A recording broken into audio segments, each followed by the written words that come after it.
The wind on the plains spoke its own language, a tongue older than any human word. It whispered of survival and patience, of harsh sun and harder winters. Alara understood that language as well as she did the crisp, commanding English of the army officers and the flowing, resonant Cheyenne of her husband's people. She sat on a simple buffalo robe inside the great treaty tent, the canvas walls snapping in the ceaseless gusts, a lone bridge between two worlds poised on the knife edge of war. On one side sat the chiefs, Morning Star, his face a mask of weary dignity, his eyes holding the sorrow of 1,000 broken promises. Little Wolf, younger, his energy a coiled spring of suspicion. And her husband, stands tall, who was not a chief by birth, but whose counsel was sought for his steady mind and his warrior's heart. He sat slightly behind the others, his presence a silent anchor for her. On the other side were the soldiers. Colonel Vance, a man whose graying hair and tired posture spoke of a long career spent trying to impose order on a land that refused to be tamed. And beside him, Captain Marcus Thorne. Thorne was a different kind of man entirely.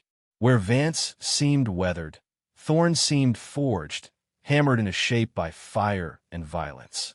His uniform was immaculate, his posture ramrod straight, and his eyes, the color of a winter sky, were not on the chiefs who spoke. They were on her. The people cannot give up the Powder River, Morning Star said in Cheyenne, his voice low and steady. It is our blood. It is the heart of our mothers. Alara drew a breath, the dry, dusty air filling her lungs. She turned to the officers, her voice calm and clear, letting the poetry of the language fall away to deliver its stark meaning. The chief says his people cannot cede the Powder River country. It is essential to their survival. Colonel Vance sighed, rubbing a hand over his face. Captain, your thoughts? Captain Thorne didn't look at his commanding officer.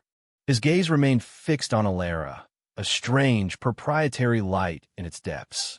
They're stalling, he said, his voice clipping the words short.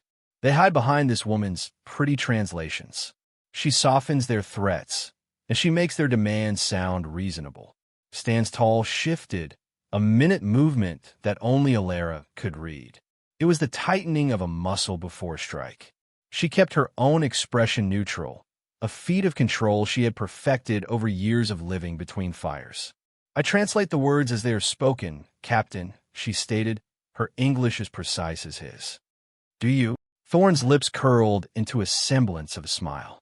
It did not reach his eyes. Or do you translate the words as you wish them to be heard? Tell me, Mrs. He paused, letting the silence hang, a deliberate insult in his refusal to use her husband's name. What is your allegiance? To the flag you were born under, or to the savages who shelter you? The air in the tent grew thick, heavy with unspoken violence. Little Wolf's hand drifted toward the knife at his belt.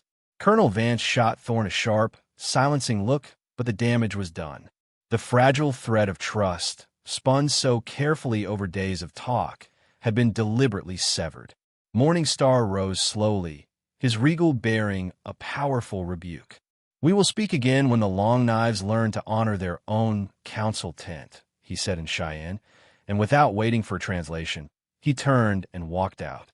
Little Wolf followed, casting a look of pure venom at Thorne. Stands Tall remained for a moment, his eyes locking with Thorne's. It was a clash of wills as raw and primal as two stags on a mountainside. Then he rose and came to her side, his hand resting gently on her shoulder, a silent message of protection and unity. He led her out of the suffocating tension of the tent and into the vast, indifferent wind. She could still feel the captain's gaze on her back, like the touch of something cold and unclean. He saw her not as a person, but as an object, a tool to be controlled or a prize to be won. And in that moment, she knew the fight for peace had just become a fight for her own soul. They faced harsh judgment, but someone saw their true value. Before this story unfolds, tell us, have you ever stood up for someone unfairly judged? If you believe in looking beyond the surface, hit like and subscribe. The path to this windswept treaty ground had been a long one for Alara. She was not a captive, not a stray, save from some imagined misery. She was home. Her story with the Cheyenne had begun 12 years earlier, when she was just a girl of 10. Her parents, unconventional missionaries who believed God was found more readily in kindness than in Scripture, had come to trade and live peacefully alongside the tribe. They hadn't tried to change the people. They had simply shared their lives with them, offering medicine and friendship with open hands. It was then she had met Standoff, a boy her age, quiet and observant. They had learned each other's games, and then each other's languages, their bond growing as naturally as the cottonwoods by the river. When a fever swept through the fort and took her parents in the same cruel week, it was Standoff's family who had taken her in. She was not an outsider. She was a daughter. They had raised her in the Cheyenne way, teaching her the skills of a woman of the tribe, while never asking her to forget the world she'd come from. She learned to bead intricate patterns, to tan a hide until it was soft as velvet, and to read the land and the sky. Her love for Standoff had been a quiet, steady flame that grew with them. When she was 18, he had come to her not with the bravado of some of the other young men, but with a single, perfect eagle feather. "My heart flies with you," he had said, and in that moment, she had chosen her life, not out of necessity or loneliness, but out of a love that was as deep and true as the earth beneath her feet. Their marriage had sealed her place, not as a white woman living among the Cheyenne, but as one of them, bound by love, respect, and family. Now, their small lodge, set among the dozens of others in the sprawling Cheyenne camp, was her sanctuary. The scent of wood smoke, sweetgrass, and oiled leather was the scent of home. After the disastrous meeting, Standoff said nothing. He simply built up the fire, his movements economical and sure. The silence between them was not empty. It was a space of shared understanding. He knew the insult had cut her, not because she doubted her place, but because it was a deliberate attempt to sever her from him, to paint her as other. He passed her a bowl of savory stew, and they ate, the simple act or restoration of normalcy. The world outside the lodge was fraught with danger, with men like Thorne who saw possession as power, but inside, there was only peace. The army camp, a mile down the creek, was a different universe. It was a place of straight lines and sharp angles, of shouted commands, and the metallic ring of order imposed by force. It smelled of sweat, horses, and boiled coffee. Here, Captain Thorne was a figure of renown. Men spoke his name with a mixture of fear and awe. He had earned his medals at places like Sand Creek and the Washita, places the Cheyenne spoke of only in hushed, pained whispers. He saw the world as a map of territories to be conquered, of hostiles to be subdued. He did not believe in peace. He believed in victory. As Alara and Standoff shared their quiet meal, a young private in Thorne's company polished the captain's boots outside his tent. He heard Thorne talking with a subordinate, Lieutenant Fields. "The woman is the key," Thorne said, his voice a low growl. "She has their ear. She knows their weaknesses. If Vance had any spine, he'd have her taken in for interrogation." "Sir, she's the wife of one of their lead negotiators," Fields murmured, sounding uneasy. "Colonel Vance seems to believe she's an honest broker." Thorne let out a short, harsh laugh. "An honest woman doesn't choose to bed down with savages. She's a traitor to her race. And traitors," he paused, "can be very useful once they are properly motivated." The private, scrubbing harder at the leather, saw Thorne's shadow fall across the tent wall. He saw the captain's hand touch the medals pinned to his dress uniform, his fingers lingering on the highest one, a star-shaped medal for valor. A cold knot formed in the private's stomach. He had seen that look on the captain's face before, the look of a man who is fixed upon an objective and will let nothing, not honor nor decency, stand in his way. Later that evening, the tension of the day settled over Alara like a shroud. She stepped out of the lodge, needing the clean, cold air to clear her head. The sky was a vast canvas of stars, breathtaking in their clarity. Standoff came to stand beside her, wrapping a warm blanket around her shoulders. He followed her gaze to the distant, orderly lights of the army camp. "His eyes are on you," Standoff said, his voice a low rumble. It wasn't a question. I know, she whispered. He does not see a person. He sees a weapon to be used against you. He sees a treasure to be stolen. Stands tall, corrected gently, his hand finding hers, his thumb stroking the back of her hand. He does not understand that a heart cannot be taken. It can only be given. His simple words were a balm to her frayed spirit. She leaned her head against his shoulder, feeling the solid strength of him. She knew then that Thorn's contempt was not the true threat. The true threat was that men like him could never comprehend a love like hers and Stands Tall's, and what they could not comprehend, they would always seek to destroy. The Peace of the Stars fell a long way off. The following days were a study in fragile diplomacy. Colonel Vance, chastened by the chief's walkout, kept Captain Thorn on a shorter leash. The talks resumed, but the atmosphere was poisoned. Every word was weighed, every gesture scrutinized. Alara found herself working harder than ever, her mind aching with the strain of holding the two languages and the two worlds in a delicate balance. She chose her words with the care of someone walking through a minefield, softening the blunt demands of the army and clarifying the nuanced positions of the Cheyenne, trying to build a bridge of understanding over the chasm of Thorn's making. The talk stalled on the issue of the railroad. The surveyors were pushing deep into sacred hunting grounds, and the army was demanding unimpeded access. The iron horse must pass, Colonel Vance stated, his tone leaving no room for negotiation. It is the path of progress. Morning Star responded with quiet fire. Your progress is a snake that poisons the earth and drives the buffalo away. Where it goes, our way of life dies. Alara translated faithfully, but she could feel the hope for a treaty slipping away with every intractable exchange. It was in a moment of recess, as the chiefs conferred in their own tongue and the officers stretched their legs, that the incident occurred.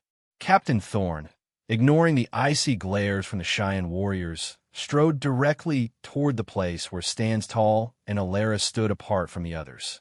He stopped before them, his shadow falling over her. He did not address Alara. He looked directly at her husband, a deliberate act of dismissal toward her. Your chiefs asked for cattle and blankets, Thorn began, his voice loud enough for all to hear. They bargained for land they have already lost. They are poor men, begging for scraps. Stands Tall's jaw tightened, but he remained silent, his dignity a shield. I'm a man of wealth, Thorn continued, his arrogance radiating from him like heat. I have honor, which is something your people cannot understand. He reached up to his chest, his fingers closing around the gleaming medal of honor that sat above his other decorations. With a sharp tug, he unpinned it. The star, attached to a ribbon of blue, caught the sun. It was the highest award a soldier could receive, a symbol of supreme bravery and sacrifice. He held it out, not to Stands Tall, but toward him, an offering that was also an unspeakable insult. I will give you this, Thorn declared, his voice ringing through the stunned silence. The greatest honor of my people, a treasure beyond any your lodges have ever seen. In exchange, his eyes finally flicked to Alara, cold and possessive. Give me the woman. She will be returned to civilization, where she belongs. A collective gasp went through the assembly. The world seemed to stop. The wind died. The canvas of the tent ceased its flapping. Then chaos erupted. Younger warriors, their faces contorted with rage, surged forward, hands reaching for knives and war clubs. On the other side, soldiers instinctively raised their rifles, the metallic clicks of hammers being cocked echoing in the sudden bedlam. Peace was not just broken, it was shattered. In the heart of the storm, Stands Tall did not move. He simply placed a hand on Alara's arm, a small, grounding gesture in the swirling vortex of hatred. His eyes, burning with a cold, contained fury, were locked on Thorn. He let the chaos swell around them for a moment before he spoke, his voice not loud, but carrying with an authority that cut through the noise. Your honor is a trinket, he said in Cheyenne, his words sharp as flint. Then he looked at Alara, a clear instruction in his gaze. She translated, her own voice trembling but clear, finding strength in his. He says your honor is a trinket. Stands Tall continued, switching to the English he knew, the words careful and deliberate. Learn from her so they could share every part of their worlds. A man who offers to buy a soul has no honor to give. A man who sees a wife as property is not civilized. He is a savage. He used their own word against them, his voice dripping with contempt. Then it was Alara's turn. She stepped forward slightly, out from behind the protective shield of her husband, and faced Thorn directly. She was no longer just a translator. She was a woman accused, a wife insulted. "I'm not a piece of property to be traded, Captain," she said, her English crisp and ringing with defiance. "I'm not lost. I'm not in need of rescue." This, she swept a hand toward the Cheyenne camp, toward the lodge she shared with Stands Tall, is my home. This, she laid a hand on her husband's arm, is my family. Your metal is worthless to me. You are worthless to me. Her words, a direct challenge to his authority and his manhood, hung in the air. Colonel Vance, his face ashen, finally found his voice. "Thorn, stand down. Soldiers, lower your weapons," he bellowed. But the treaty was in ruins. Thorn's disgusting offer had laid bare the rot at the heart of the negotiations. The belief that one people and everything they valued could simply be bought, sold, or taken by another. The days that followed were colder than the wind. The peace talks were suspended indefinitely. The two camps sat a mile apart, a gulf of silence and animosity between them. The Cheyenne camp was abuzz with anger. The younger warriors, led by the fiery little wolf, saw Thorn's offer as the final proof of the white man's treachery. "They do not want peace," he argued in council. "They want to humiliate us, to take our land, our women, everything. We should ride. We should let our arrows speak for us." Morning Star, older and heavier with the burden of his people's future, counseled patience, but his words lacked their usual force. The insult had been too public, too profound. Alara found herself in a new, more difficult position. Before, she had been a trusted bridge. Now, some looked at her with suspicion. She was the object of the captain's desire, the spark that had lit the powder keg. Though no one spoke it aloud, the question lingered in the air. Was her presence now a danger to the very people she loved? She worked tirelessly to mend the damage, speaking with the women, listening to the fears of the elders, reaffirming her loyalty not with grand declarations, but with the quiet consistency of her daily life. She helped a young mother soothe a sick child. She sat with the grandmothers, her fingers flying as they beaded a new cradle board, her presence a steady reassurance. One afternoon, as she was gathering herbs by the creek, a slight figure approached from the direction of the army camp. Her hand instinctively went to the small knife she wore at her belt. It was a young soldier, no more than 18, his face pale with nervousness. He carried a U.S. Army canteen. "Ma'am," he stammered, holding out to her. I saw you. At the creek. I thought you might want some fresh water. Ours is from a spring. It's cold." Alara looked at him, her eyes searching his. He was Private Miller, the one she'd seen polishing Thorn's boots. His gaze was direct and filled with a shame that was not his own. It was a small gesture, but in the current climate, it was an act of profound courage. "Thank you, Private," she said, accepting the canteen. Her voice was soft. "That is a kind thing to do." "What the captain did," he started, then trailed off, unable to articulate the depth of the disgrace. "It was wrong. Not all of us. We don't all think like him." He glanced nervously back toward his camp. "He lost his wife and daughter, you know, years ago, in a Comanche raid down south. He's never been the same.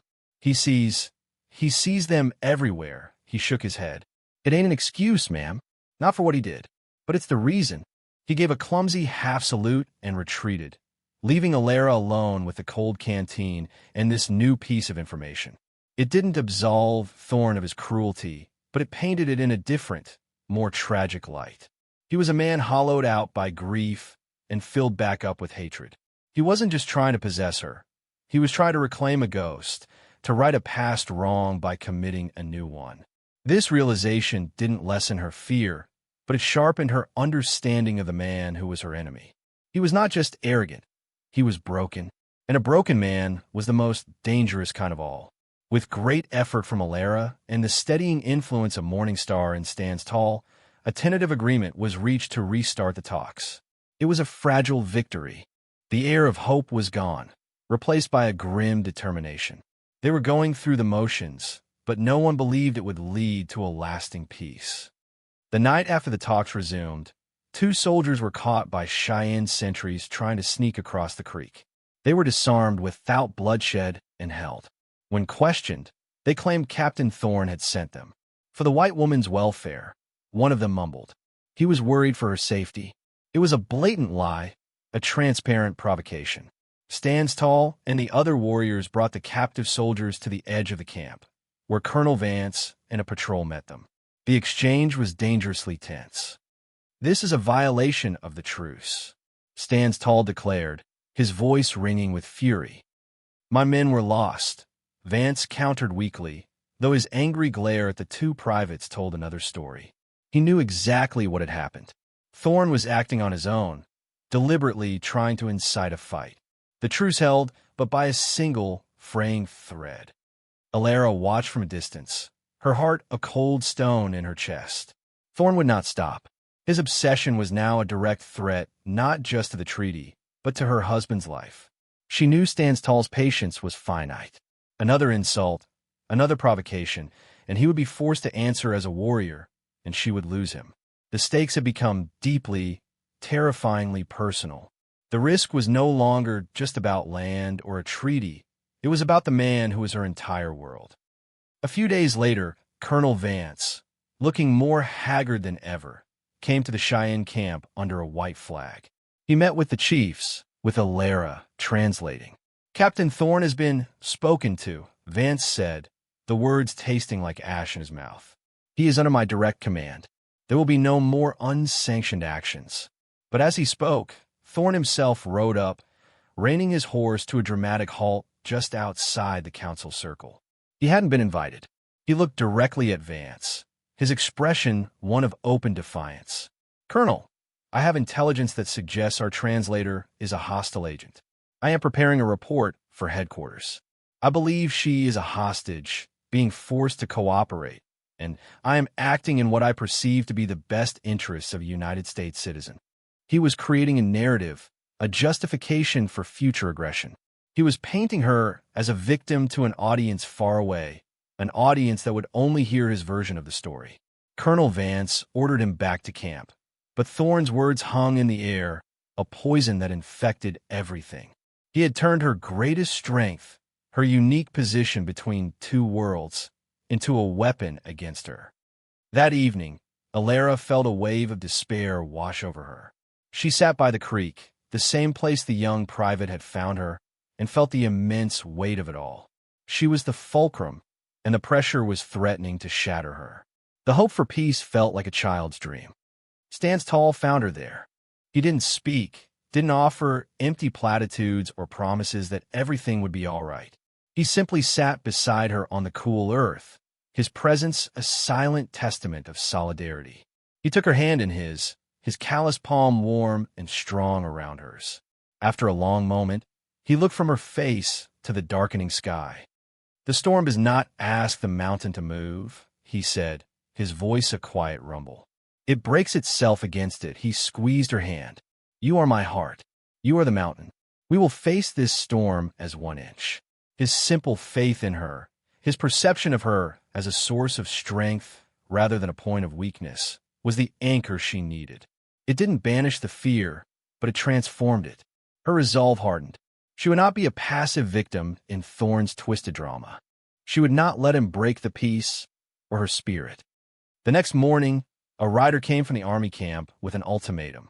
Colonel Vance, under pressure from Thorne's official report and the growing restlessness of his own men, called for a final meeting. "Accept the army's final terms by sundown," the message read, "or the truce is over, and we will assume a state of war." To add insult to injury, the note specified that Captain Thorne would be in charge of security at the meeting.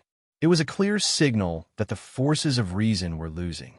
The final confrontation was no longer avoidable. It was being forced upon them. The Cheyenne Council was a storm of raw emotion. Little Wolf and the younger warriors were ready for war. They give us an ultimatum, he spat. They spit on us, and now they draw a line in the sand. Let us show them how Cheyenne men cross it. But Stands Tall stood against the tide of anger. This is what the captain wants, he argued, his voice cutting through the clamor. He has pushed us and pushed us, waiting for us to strike first. If we ride now, we fall into his trap. The world will only hear that the savage Cheyenne broke the peace. All eyes turned to Alara. She was the one Thorn had named, the one he had accused. The silence in the lodge was heavy, expectant. It was her battle to fight. A plan began to form in her mind, a desperate gamble that used not arrows or rifles, but the one weapon Thorn could not comprehend, the truth. I will face him, she said, her voice quiet but ringing with a newfound certainty. Not as a prisoner to be surrendered, but as a woman to be heard. I will answer his accusations in front of both our peoples. A murmur of protest went through the council, but Stands Tall silenced it with a look.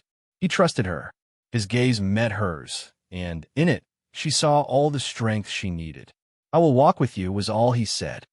An hour later, as the sun began its descent, casting long, dramatic shadows across the plains, a strange procession left the Cheyenne camp. It was Alara, walking with her head held high, her simple buckskin dress a quiet statement of her identity. At her side was Stands Tall, his hand resting lightly on her back, a pillar of support. Behind them walked Morningstar, Little Wolf, and the other chiefs, their faces grim but resolute. They were not walking to surrender her. They were walking to stand with her. They stopped in the open ground between the two camps, a no-man's land of dust and dry grass. The entire army garrison was assembled, rifles at the ready. The Cheyenne warriors fanned out behind their chiefs, their own weapons in hand. The air was thick enough to taste, a metallic tang of fear and imminent violence. Colonel Vance and Captain Thorn strode forward to meet them. Thorn's face was a mask of triumph. He believed he had won. "Have you brought the prisoner?" he demanded, his voice smug. It was Alara who answered, stepping forward, so she stood alone in the center of the vast, silent stage. "There is no prisoner here, Captain," she said, her voice carrying in the stillness. "Only a woman you have slandered." She turned her gaze to Colonel Vance, who looked deeply uncomfortable. "Colonel, Captain Thorn has accused me of treason. He has claimed I am a hostage. He has done this in front of my people. I demand the right to answer him in front of yours." Vance hesitated, trapped between military procedure and the raw, undeniable drama unfolding before him. Before he could speak, Thorn interrupted. "This is absurd. She has no rights here. She is an enemy collaborator." He held up a folded document. "I have a sworn report detailing her mistranslations, her attempts to sabotage these talks to favor the hostiles." "Then let me answer it," Alara challenged, her voice rising. "Let your men hear the truth." Vance, seeing no other way to de-escalate the situation without opening fire, gave a curt, reluctant nod. "Speak," he bit out. Alara took a deep breath, steadying herself. She did not begin with a defense. She did not address Thorn's lies. Instead, she turned to face the Cheyenne chiefs. She began to speak in their tongue, her voice now fluid and lyrical. Then, she turned back to the soldiers and translated, her English sharp and clear. "This is the speech of Chief Morningstar," she announced. "These are the words you refuse to hear." She proceeded to deliver the chief's final, powerful plea for an honorable peace. She spoke of the Cheyennes' love for their land, not as a territory to be owned, but as a mother to be cherished. She conveyed the deep spiritual pain of seeing it carved up and poisoned by the railroad. She translated the logic of their requests, the desire to save not just their people, but their entire way of life. Her voice, filled with a genuine emotion that no actor could feign, began to tremble. Tears streamed unheeded down her cheeks as she spoke of the children who would have no buffalo to hunt, of the graves of ancestors that would be desecrated. "We do not ask for war," she translated, her voice breaking with the weight of the words. "We ask for a space to live as the Creator made us. We ask for the honor you claim to possess." The effect on the soldiers was profound. They were not hearing the stilted, formal language of a treaty. They were hearing the raw, poetic heart of a people on the brink of annihilation, delivered by a woman who felt every word. They saw her tears, and they saw the stoic grief on the faces of the chiefs behind her. The narrative Thorn had so carefully constructed began to crumble. Then she turned her full attention on Thorn, her sorrow transforming into a cold, righteous anger. "You speak of honor," she said, her voice ringing across the silent prairie. "And you offer this," she pointed to the medal on his uniform, "as a bribe to buy a human being. You speak of civilization, and yet you seek to own a woman as you would a horse. You speak of treason, Captain, but it is you who has betrayed this sacred trust. It is you who has sabotaged this peace for your own bitter pride." As a stunned silence fell, she did something no one expected. From a small pouch at her waist, she withdrew a small, worn, leather-bound book. Her mother's Bible. She held it up. "My people taught me to live with honor," she said, her gaze sweeping over the soldiers. "And my mother taught me to know the truth." She opened the book, her fingers finding a familiar page. "The 9th commandment says, 'Thou shalt not bear false witness against thy neighbor. You, Captain Thorn, are a liar.'" She then looked past him, her eyes finding Private Miller, the young soldier who had brought her water. He stood in the ranks, his face pale, his knuckles white on his rifle. "Private," she called out, her voice clear and direct. "You have heard the captain's reports. You have stood in this tent and heard my translations. You are a soldier of the United States, sworn to your own God. I ask you now, in front of everyone, who has spoken the truth here?" The air crackled. Every eye in the field, soldier and warrior alike, swung to the terrified young private. He was being asked to choose between his conscience and his career, perhaps even his life. He looked at the furious, murderous face of his captain, then at the desperate, honest face of Alara. He swallowed hard, his Adam's apple bobbing. "She has, sir," the private said, his voice shaking but audible to all. "Every word. She has translated every word true." "The captain, the report is false." It was a single sentence, but it was the blow that shattered Thorn's world. A wave of murmurs swept through the soldiers. Thorn's face went from red with rage to white with shock and humiliation. His authority, built on a foundation of fear and lies, had been demolished by the simple truth spoken by the lowest-ranking man on the field. Colonel Vance stared at Thorn, his expression one of utter disgust. He had been manipulated, his command jeopardized, and a war nearly started, all for one man's obsessive vendetta. He looked at the medal on Thorn's chest, then at the crumbling arrogance of the man wearing it. He looked at Alara, standing tall and unbroken, with the stoic, unified chiefs of the Cheyenne behind her. He saw the truth, clear as the prairie sky. "Captain Thorn," Vance's voice was cold as ice, "you are relieved of your command. Lieutenant Fields will escort you back to the fort, under arrest, pending a full court-martial for conduct unbecoming an officer and inciting conflict during a peace parley." He turned his back on the disgraced captain without another word. Then he faced Morningstar. His expression changed. The weariness was still there, but it was joined by a flicker of something new: respect. "Chief," he said, nodding toward Alara, "it seems we have all been guilty of not listening. Let's speak again. Tomorrow, the army will provide a new translator from our side to stand with your trusted counsel." His eyes met Alara's, and for the first time, he saw her not as a complication, but as the key to the very peace he had almost lost. "To ensure all our words are true." A collective sigh of relief seemed to whisper through the valley, carried on the same wind that had earlier felt so full of menace. The taut lines of soldiers and warriors relaxed. The immediate threat of bloodshed had passed, vanquished not by a show of force, but by a show of courage. Standstall walked to Alara's side. He didn't embrace her or speak. He simply took her hand, his fingers lacing through hers, a silent, powerful affirmation of everything they had just endured together.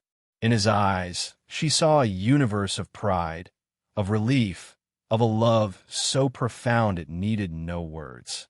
The The shame of being offered up for a medal, the fear of the accusations, all of it washed away in the quiet certainty of his touch. As the Cheyenne contingent turned to walk back to their camp, a few of the army officers, including Lieutenant Fields, gave Alara a slow, deliberate nod of respect. It was a small thing, but it was a beginning.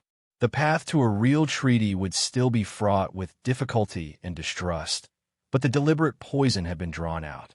Now, at least there was a chance. Alara was no longer a symbol, a bridge, or a pawn. In that stark, windswept space between two worlds, she had found her own ground and held it. She had spoken in her own voice, and in doing so, had given a voice to peace itself. The war she had won was not for land, but for dignity, hers, and that of the people she called her own. That evening, the familiar, comforting quiet returned to their lodge. The air was still and cool, cleansed by the emotional storm of the day.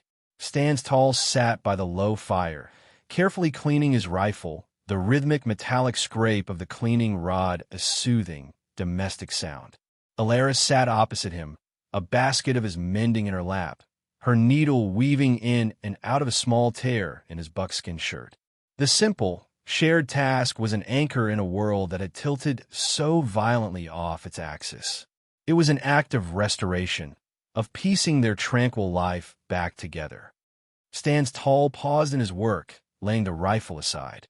He watched her, his dark eyes reflecting the gentle dance of the flames.